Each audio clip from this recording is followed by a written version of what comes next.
Hello, everyone, and welcome to the first episode of the Pole Position podcast in 2026, powered by Sports News Blitz. My name is Nicole Powell, and I am the Deputy Content Editor at Sports News Blitz, and I am joined by Henry Eccles, our F1 and Chelsea writer. So, we're going to talk all things Red Bull today, and I think it's best to start off with talking about delivery. I personally really like it. I feel like it's a good ode to old school Red Bull Vettel era when he was winning back-to-back titles. So yeah, I really, really like the delivery. I'm actually surprised Red Bull did something good with it because it's always more or less the same thing. But I actually really like it. What do you think? Yeah, I'm a huge fan of it. It's blue. It's not that matte, dark, that navy blue that we've been so used to, I think, for, I'd say, 10 years now. Yeah, I think probably 2014, 15 would be the last time that they had that um, purpley sort of Infinity sponsored Red Bull. And yeah, I'm a really big fan of the change. I think it's exactly what we needed from a first livery presented to us for 2026, a new era of crazy car regulations, and for Red Bull as well. It's a new era with their partnership with Ford. Works perfectly, obviously, with the Ford branding. But apart from that, I think it's just, yeah, it's good for them in terms of it's a new era away from the last couple of years, which has been a bit troublesome for them. The exits of loads of important people, Christian Horner, Helmut Marko, recently Adrian Newey, Jonathan Wheatley, Rob Marshall, Will Courtney. The list can go on and on. So I think it's really exciting. A really exciting livery. The drivers were really happy with it too, particularly Max Verstappen. He revealed that he'd sort of been campaigning for a glossy paint job on the Red Bull for a few years. So I'm glad he got it. I'm also I mean we saw the number three on that car as well, for the first time since the days of Daniel Ricciardo. I'm going to admit it's going to take some getting used to, because I was a big Daniel Ricciardo fan, but it still looks good. It does, as you're right. It looks like an old school Red Bull, and yeah, I'm really happy with it. You've touched on the future of a few people at Red Bull. Max Verstappen, GP has been linked with moves. Um, we had Helmut Marko leave in December. We had Christian Horner leave a while back. And what do you think? Where do you think this places Red Bull going into a new era of Formula One? Well, I mean the thing about their new partnership with Ford is that they're already in a difficult position. They're Laura Mecki said in the delivery launch that it would be naive to think that Red Bull can perform right at the very top in their first year of having both the engine and the car in the same building. Only Ferrari have that, and they've been around for 90 years, and we've seen in recent seasons that they struggle to get things right. So the disruption that's been caused at Red Bull over the last 18 months, 2 years, won't have helped that. Christian Horner, particularly, he was a big part of getting the Ford deal done. Remember, it might have been Porsche that came in instead of Ford. But once that deal went through or fell through, Ford came in, and Horner was a big part of that, and spoke about it regularly before his departure. Um, so yeah, I mean, we've spoken about Horner, countless times, how big of a loss that is for Red Bull, despite obviously the issues that he had maybe in the last 18 months or so, but just a huge figure, as was Helmut Marko, who left in December, as you said. Just a huge figure in motorsport, and a huge figure in getting Verstappen to Red Bull. really close with Verstappen. Verstappen spoke to Sky Sports at the event about Marco's departure. Said that there was an emotional call between the two at Abu Dhabi. Um, and as you said, Verstappen's future, maybe it ties into Marco's departure. We'll see. I don't think, to be fair, since sort of in the last half of last season, I don't think Verstappen really looked like someone who was going to leave. He spoke a lot more positively about the team, particularly after Horner's departure. But as we know now, that there's a clause in his contract, apparently, that if he is not in the top two by the summer of 2026, then he can leave Red Bull. Um, GP, his race engineer, as you said, very close to leaving over the winter.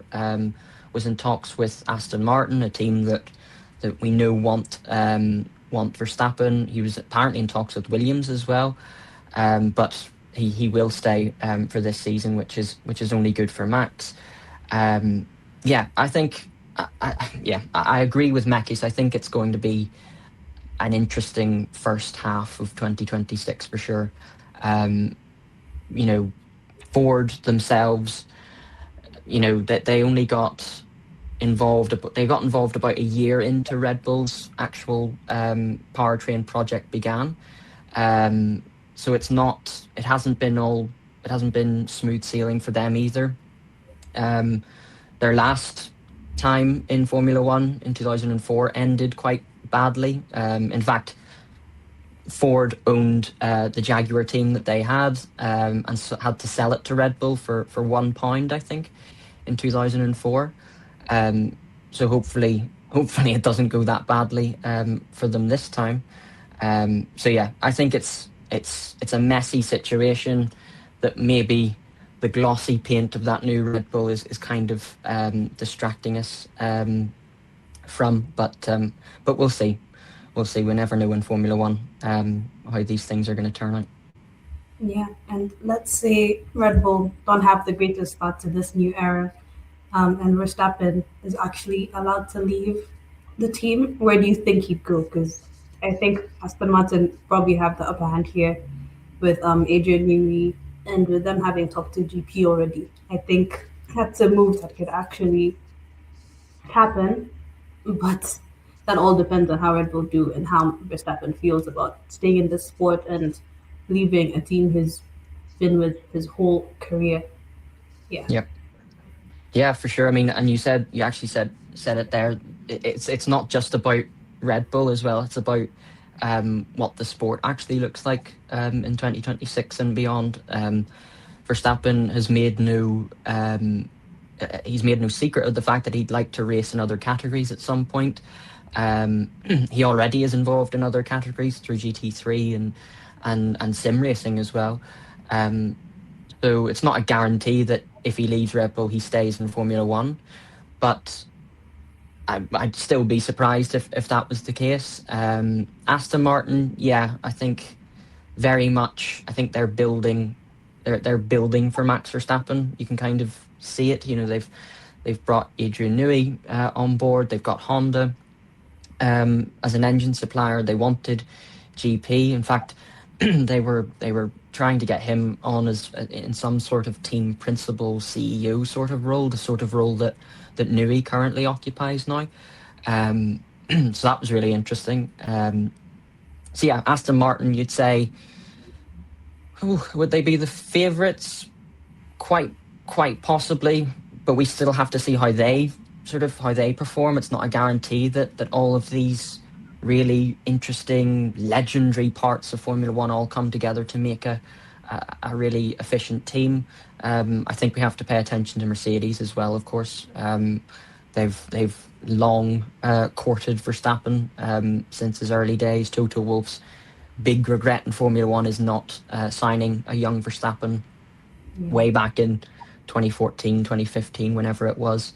And of course, Mercedes are, I think, the favourites for 2026. It seems that they're pretty confident. The paddock are pretty confident in them to get this regulation cycle spot on. The last time that there was a regulation change in this style with the with hybrid turbo hybrid engines in 2014. They obviously got it right and were dominant. So um, yeah, Mercedes or Aston Martin, I think would be the two. I'm not sure if I see Verstappen going anywhere else, to be honest. Yeah, I think those are the two top teams. But the problem with Mercedes is they have George Russell, who was supposed to be the future of the team after Lewis Hamilton, but then they also have Kimi Antonelli, who Toto Wolff has basically nurtured in this sport. So that's a very tricky position. But again, Toto has talked about Verstappen signing Verstappen a lot, so it's definitely not something to rule out. Um, so in the 2025 season, Red Bull finished third in the standings with 451 points. Um, Again, they're probably not the favorites into this new era as they were when the 2022 regulations came into play. Where do you think they'll be standing by the end of 2026? I mean, it's so difficult to say. I mean, you've got um, so many different stories all over the paddock, all over the teams in terms of where the standings could sit by the end of 2026. I think maybe I think maybe a month ago we were thinking Red Bull would be, you know, would do really well to get third again. But then it was uncovered that that they had that they had uncovered a loophole in the 2026 regulations alongside Mercedes. What kind of benefit will that give them? I'm obviously talking about the compression ratio gate, if that's the right way to put it. Um, will that help them? Likely, but of course they could have loads of other issues with their new powertrain. So I think a third place. I think they'd be happy with another third place finish. Um, I think you also have to factor in Hadjar as well. You know, can he get the points that Sonoda or Lawson or whoever it was before them, Perez, couldn't get next to Verstappen with these new regulations? Sort of something of a clean slate, perhaps. We'll see. I mean, we still expect it to very much be Verstappen's team, but yeah, I think third place would be where I put them again. Maybe fourth. In my head, I see McLaren and Mercedes being the top two. Not sure which one is the very first one just yet. Um, and then, I mean, I also have to think of Williams as well. Like, could they make a giant leap forward with having spent so long on these new regulations? Could they be a surprise contender? Could they sneak into that top three? I'm not too sure. Ferrari, I don't know where Ferrari are at the moment. The whole thing seems a bit of a mess from the end of last season. I haven't heard too many, you know, if there was something really kind of positive about Ferrari, I think we'd hear about it. I think the Italian media would even take, you know, something that's quite sort of decent and spin it maybe into something that's you know, we're gonna win it all. Um, so yeah, I think third place is probably a safe bet for Red Bull, but I wouldn't be surprised if they do contend higher up. Equally, I wouldn't be surprised if they're fourth, fifth. Who knows? And do you think Max Verstappen could challenge for the driver's title? I think if you gave Max Verstappen a lawnmower, he could probably challenge for the drivers' championship. Um, but I mean, the first half of last season proved that he can have his struggles when you give him a car that obviously has its problems. I've always mentioned uh, the British Grand Prix in practice whenever he was driving that thing around. Um, like it just wouldn't turn. You know, if Red Bull give him a car like that again, and they don't improve on things in the same way. I mean, they're obviously Verstappen's. We praise Verstappen for the turnaround last season, but I think large credit has to go to Red Bull as well. So, um, yeah, I sort of expect Red Bull to have a slow start and then maybe pick things up as the season progresses. Yeah. Whether or not Verstappen challenges, don't you'd be silly to rule him out. I think you'd be silly to rule him out. But I do think, as I said, Mercedes and McLaren, I think they'll be really strong again this year. So yeah, it's a who knows again. So before we forget to talk about Red Bull's sister team, we have Racing Bulls or VCARB or whatever you'd like to call them. They finished sixth in the standings, right below Williams, who we've just talked about having a big jump and how they could affect Red Bull. How do you think Racing Bulls will do this year with a new driver, new exciting young driver on the grid, and recently Liam Lawson? Yeah, I mean, I think Racing Bulls for the last few years they've lost their sort of their identity a little bit. They've had a bit of an identity crisis, and because we've had Ricardo, try and make his way back into Formula One via VCarb, and we've had Sonoda sort of hanging on for so many years. Um, but this lineup, I think, is a bit more what we think of Racing Bulls as. Two junior drivers. Lawson obviously only having his full rookie season. I know we know Lawson very well, but it was only his first full rookie season last year. And Lindblad, is meant to be a very promising talent. He's impressed at times in his F2 career. A bit inconsistent though. So I think it'll be really interesting to see how he does.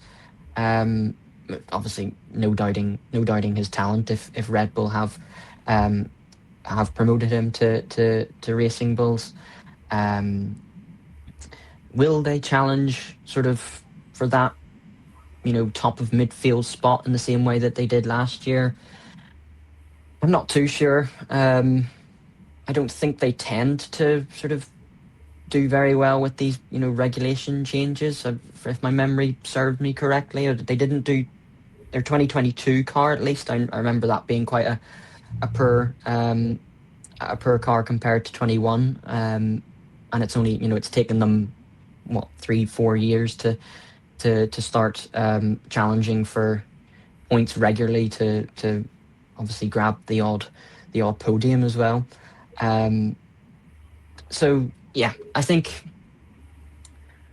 don't think Racing Bulls. I think Red Bull as a whole sort of umbrella group. I don't think they'll be too concerned with standings, just as long as Lawson and Lindblad, make a good account of themselves, and obviously give them a couple of headaches next year in terms of potential driver changes if Verstappen leaves. But yeah. P6, I think, is probably the best that they can achieve again. I'm just not too sure if they will.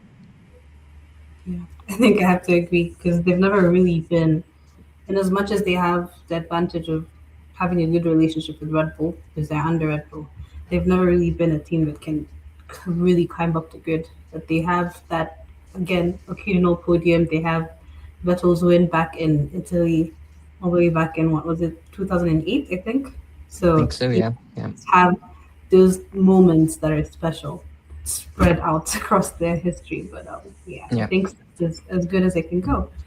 But I think that's it for Red Bull discussions now. Because up next in the car launches, we have Haas, followed by Audi, who we are all very excited to see. We've had a lot of mock liveries since they announced that they'd be joining the sport, but I Mm. actually would really love to see what they come up with, and I can't wait for for testing.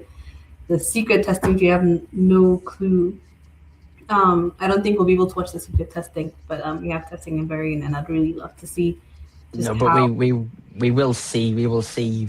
I think we'll see something because Yeah, that that tends to be the way. I mean, you mentioned Audi; they did have their shakedown in Barcelona last week. Some fans managed to get a few snapshots, some AI generated images though as well. But yeah, we did get to see some snapshots before Audi did release some video. Yeah, as you said, really excited for Audi. Yeah, can't wait to see how we get on this season. And well, we have lots of teams in the grid this year, so yeah, I'm really looking forward to it. New regulations, new era. I can't wait to see how it all goes down. Well, Audi aren't the only new team joining the grid because we have Cadillac as well with a very exciting announcement. And you want to talk about that? Yeah, I mean it's February 8th that they announced that they launched their livery via a Super Bowl advert, which I just think is the most American Cadillac thing ever in Formula One. That'll be going out to roughly 120 million people. It's just a sign of F1's rapid expansion into the US, to the point that we're getting adverts next to what I imagine to be some big blockbuster films and American brands and all that kind of stuff. That F1 is there is just a it's just a sign of how fast the sport is growing. And Cadillac, obviously, a team to watch. We don't. I think it would be really surprising if they finished anywhere but 11th, just because it's a completely new team. It's not even like Audi, who are, yes, a new works team, and they've got their own engine and chassis and factories and all that kind of stuff.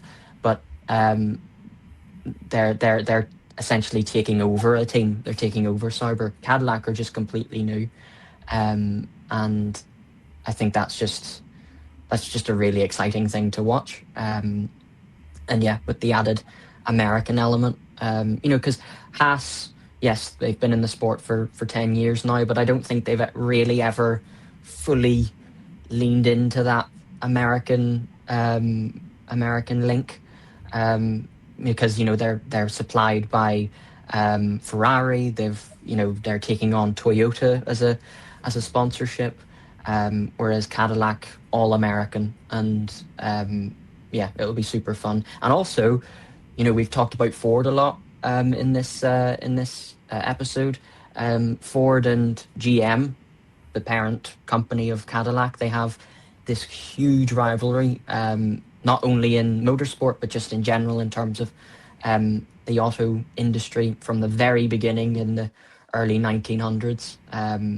So to see that will be really cool, even though they probably won't be competing directly, at least in 2026. And the war of words has already begun between the two. In Las Vegas, the Cadillac CEO Dan Torres was talking about Ford's involvement. He was saying that he was downplaying it. He was saying that it's just sort of marketing, and Ford have clapped back this week with their livery launch, um, and saying that is completely absurd. Um, so yeah, that's spicy, and it will be a fun thing to watch. Yep. And hopefully we can watch testing in Bahrain because there's two Bahrain sessions. The first Bahrain testing will be on February 11th to the 13th, and then we'll have more testing in Bahrain from Feb 18th to Feb 20th. I didn't know Yeah, what I to mean, expect. we'll see. We'll learn a little bit. We'll learn a little bit then. But obviously, you never learn where everyone is going to be exactly during preseason. Everyone's playing their games and sandbagging, or and obviously you just have to take into account what everyone is doing. Have they got loads of fuel? Are they um, what are the weather conditions like? All these different variables that make a timing chart difficult to read. But we'll see the liveries in all of their glory, hopefully. Then, and it will be, yeah, an exciting preview. I think that's it. Thank you so much for joining us today and bring on the new era.